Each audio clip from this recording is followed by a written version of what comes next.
Hi fun people! Good morning and welcome back to our YouTube channel, Marjan's Garden. So, ayan guys, mainit po ngayon and morning sun po ito. So, mga ano pa lang siguro, mga 8 a.m. and ayan yung natatanggap na sunlight ng ating mga Super Balm and Purple Delight dito. And kahapon pala guys, naisipan ko na yung dalawang Super Balm ko ay iripat ko. So, buti na lang guys, naisipan ko talaga kasi yung soil niya talaga guys, yung rice hull na fresh na nilagay ko sa pinakailalim niya ay sobrang bulok na. As in bulok na. Para na siyang ano guys, para na siyang lupa na. So, kailangan na talaga nilang iripat at dagdagan ng fresh na rice hull para hindi sila ma-stem rot. Ayan. So, naisipan ko na lang na ilagay sila sa isang malaking palanggana. Ayan. So, ito yun siya guys. Ayan. Di ko na siya nakuhanan ng video kasi gabi na yun guys. Siguro mga 5 p.m. na pasado. Yung mga 5:30 na yun. So, paano na siya, padilim na. Kaya, hindi ko na kinuhanan ng video. So, ayan guys. Actually, basa yung soil nila pero hindi ko masyadong ginalaw yung soil. So, yung niripat natin na Super Balm ay yung dalawang pot na nasa white pot. Yun yung mother plant ko. Tapos, yung mga kinuha ko na cutting sa kanya. So, ito yun siya guys. Ito yung pinaka mother plant ng Super Balm natin guys. So, medyo maliliit na sila kasi mga babies nyo na lang yan guys na lumalaki na. Tapos yung mga kinuha natin na cuttings, yan yung itong mga to. Yung kinuha ko sa isang arrangement ko, nilagay ko siya dun sa isang yung pot natin na bilog na medyo maliit. So gumawa ko ng arrangement dun. So dahil kulang dito banda sa dulo na to guys, kulang. Ang ginawa ko, kinuha ko na lang yun. So kulang pa ako ng isa.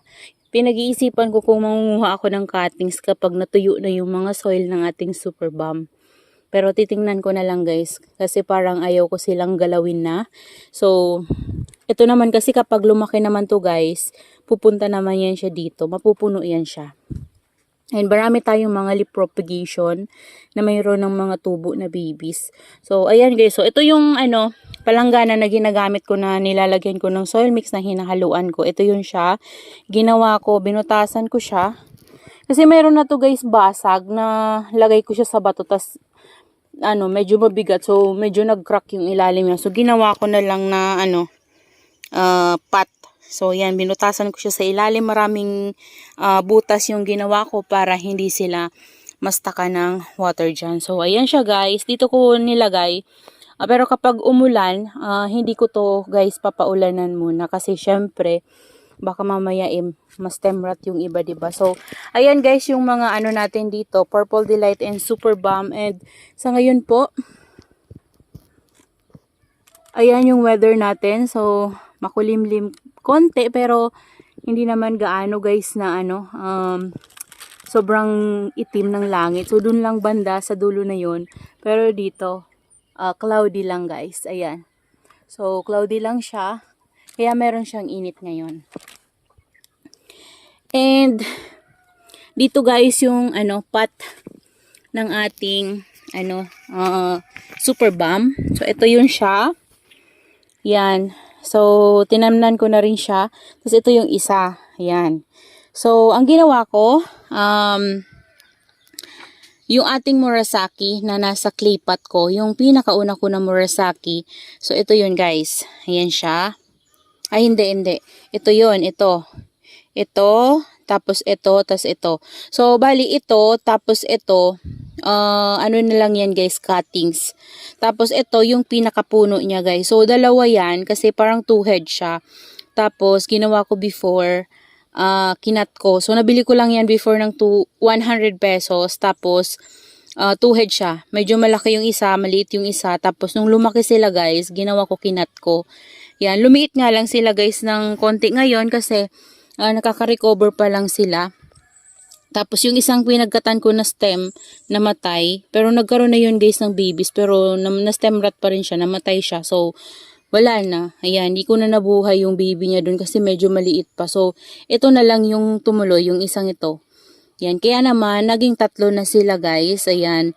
yung Murasaki natin dati naging 3. So, ano sana yan guys siguro mga 5 kasi parang yung isang ganito na stem, nag-baby siya ng 2 kaso lang namatay nga. So, hindi na siya nabuhay. So, ito naman, ito yung Murasaki na nabili ko kay, saan ko ba to nabili? Parang kay Ma'am Herlet's ata yun guys. 75, 60, parang ganun yung kabili ko sa kanya. Or 80 yon. Hindi ko na maalala guys. Ito yun siya. Yan. Ito kapag tumangkad na rin siya, ikakat ko na rin yan guys para maparami natin. Tas ito, yung ano to guys, Murasaki natin na nabili kay Bagsak Presyo Cactus and Succulents. So dahil nga sobrang tangkad niya, kapag tinanim ko siya guys, natutumba. Ang ginawa ko, kinat ko na lang siya. Tas ito yung top niya. Ayan. So, yan yung top niya. Pinutol ko siya. Tapos ngayon, nagkakaroon na to ng baby. Ayan, meron na siya dito. Tsaka dito. So, hindi ko pa to siya guys, dinidilig ito simula nang maitanim ko siya kasi baka ma-stem rot. So hanggang nilipat ko na lang dito, hindi pa rin ako sa kanya nagdidilig. So hayaan ko muna to guys ng 1 week bago ko siya bigyan ng water para sigurado na hindi sila mapapano kasi nagalaw natin yung roots. So ito kasi kailangan na din talaga tong iripat yung dati natin Murasaki dun sa clay pot. Yun, yung clay pot natin na yun guys. So yan. Yan yung natatamnan nito. So, niripat ko na lang siya kasi tamang-tama lang din yung pagripat ko sa kanya guys kasi na yung niya, roots niya, root bound na doon. So, kaya hindi na siya masyadong lumalaki. Kaya naman, naisipan kong ilagay siya dito sa malaking pot natin na white. Ayan, pasensyahan nyo na guys, madungis na yung pot natin. Hindi ko na siya matanggal-tanggal yung mga Daytane Blue na na-spray sa pot. Tapos, matagal na din kasi to guys na pot na to. So, nabibisikan pa siya ng mga dumi-dumi kaya hindi na matanggal, nakadikit na talaga yung iba. Kaya yun yung problema sa mga white pot natin. Kaya dapat kapag white pot yung gamit natin ay meron talaga tayong mga patungan na mataas. Yung hindi sila guys mawisikan ng lupa or ng dumi kapag umuulan. Kasi kapag nawiwisikan sila, ang hirap na guys tanggalin kapag matagal na sila na nasa pot nakadikit. Hindi na basta-basta matanggal yung iba. So, ayan guys, meron na tayong Murasaki sa isang malaking pot. So, dito ko muna siya guys. Hanapan ko to ng pwesto kasi ayaw ko tong i-ROS kasi pansin ko guys dito sa Murasaki ko, nagkakaroon siya ng fungus kapag palagi siyang nababasa. Ayan no, tingnan nyo. Kaya lagi ko yan guys inisprayhan ng fungicide kasi nagkakaroon siya ng fungus. Ito din, ganun din to guys. So, ayan. So, yung mga dati pang leaves nito, kasi malaki na to guys. Dati napalaki ko na talaga siya. May mga dati pa siya na leaves na nag-fungus. Kaya lagi ako nag-spray sa kanya. Kaya, hindi talaga advisable para sa akin na ilagay ko siya sa, sa ROS. So, meron tayo dyan mga leaf propagation na nabuhay. So, yan siya, oh. And, ang ginawa ko, naglagay na rin ako sa kanila ng Furadan. Yan, mga purple na yan. Furadan yan, guys. Tapos, nag-sprinkle ako ng DE powder para hindi makapunta sa kanila yung pest. Ayan. So, yan lang, guys, yung may share ko sa inyo. So, yung pot na clay pot na pinagkuhanan ko nito, meron akong itatanim dun, guys. Siguro, ipapakita ko na lang sa inyo soon. Yan, kasi meron tayong mga paparating na succulents and tama lang din na naripat ko pala to kasi meron akong itatanim doon. So, yun lang guys. That's all for today's video. Yan po. Yan po yung mga succulents natin dito kapag morning nainitan sila. And yung ating mga guys, ito napakarami na ng mga babies ng ating Purple Delight. Ito yung mother plant na pinagkuhanan natin ng mga cutting. So, ayan po yung mga babies nila. Sobrang dami na talaga, guys. Ayan, kaso, meron mga nalalaglag na leaves. Ayan, laglag lang natin dyan. So, yan sila. Sa palaging naulan-ulan kasi, guys, nastakan sila ng water sa ganyan. Na din, guys, yung dahon ng ating Purple Delight. Tas nainitan. O, tingnan nyo, nagaganyan siya, Yan. Pero, makukulay sila guys. Ayan daming mga water. Kasi palagi dito guys umaambon-ambon. Ayan, ito din Mga lipropa lang yan guys. So yan, lipropa. Ito pala guys, super bomb to. Yan. So mga lipropa. Tapos ito yung cuttings ko dati na propagation. So ngayon, mother plant na rin siya. Meron na siyang mga babies. So malaki na din. And this one, lipropa. Ay ano lang to guys. Cuttings lang din. So ngayon, ayan na siya. So ayan, napaparami ko na guys yung mga purple delight ko from cuttings. Tapos meron tayo mga lipropa. So meron pa tayo niyan dun sa vertical wall ko guys. Yan yung iba kong mga lipropa na purple delight. Kapag lumalaki-laki na nasa sunburn. Kasi kapag nabigla ko siyang nailabas.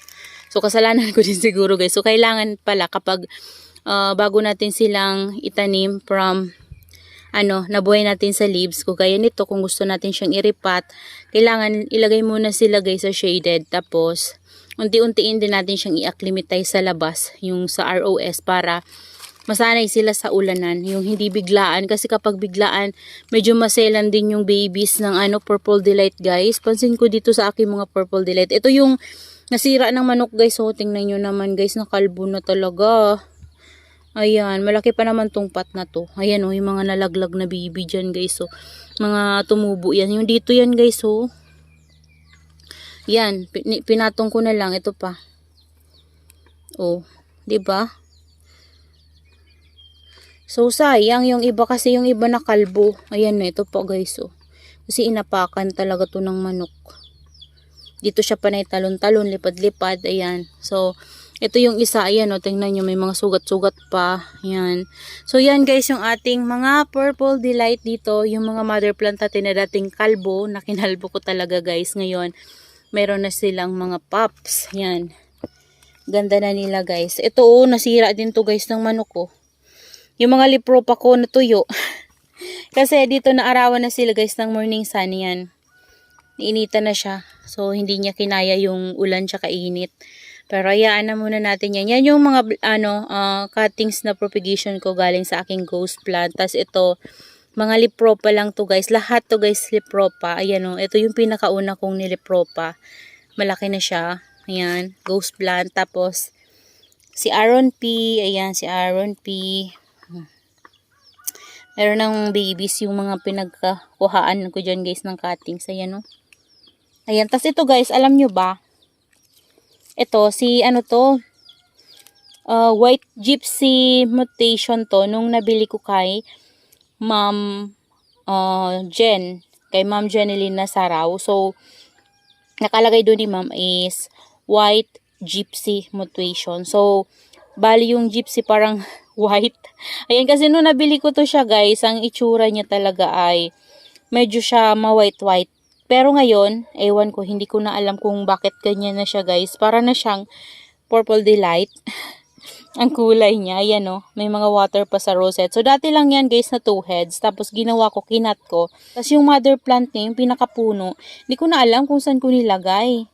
Yan, basta 2 heads lang yan. Tapos nakadalawang cut na kasi ako dyan guys sa pinakapuno nun. So ayan na siya guys. Ito yung pinakamaliit na baby na nakuha ko dun sa puno. So, naging 4 siya. Yung pinakapuno niyan, alam ko guys, tinanim ko yun sa ibang pot. Ewan ko kung nasaan na, hindi ko na maalala. Pero, ayan, naparami ko na siya. So, nilagay ko siya dito.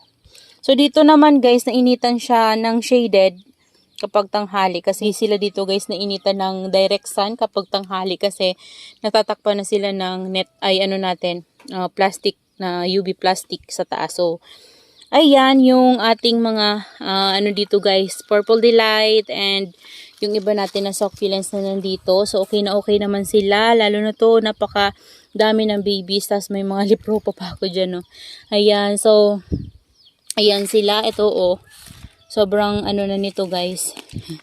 Saan ba to